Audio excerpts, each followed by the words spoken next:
இன்று நாம் கன்னியாகுமரி பகவதி அம்மன் கோயிலின் ஒரு அதிசயமான கதையை பற்றி பேசப் போகிறோம். இது ஒரு மூக்குத்தியை சுற்றிய மாயக்கதை. திருவிதாங்கூர் பகுதியில் வசித்து வந்த பனையேறும் தொழிலாளி ஒருவருக்கு 3 பெண் குழந்தைகள் இருந்தது. 4வது குழந்தையும் பெண்ணாகவே பிறந்தது.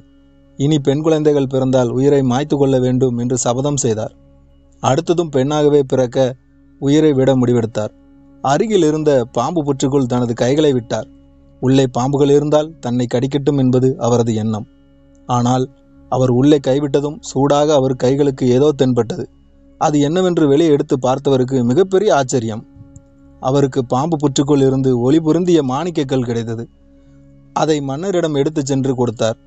அதை விலை மதிக்க முடியாத மாணிக்க கல்லுக்கு பதில் மன்னர் அந்த தொழிலாளிக்கு பொன்னையும் பொருளையும் அள்ளி கொடுத்தார்.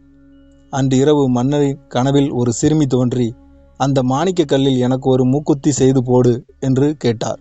தனது கனவில் வந்தது அந்த ஊரை சேர்ந்த அம்மன் என்பதை அறிந்து கொண்ட மன்னர் அம்மனுக்கு மூக்குத்தியை செய்து அணிவித்தார். அம்மனின் மூக்குத்தி வெளிச்சம் கடற்கரையில் பட்டு கலங்கரை விளக்கத்தின் வெளிச்சத்தை விட அதிகமாக ஜொலித்தது. இதனால் படகுகள் திசை மாறி சென்றன.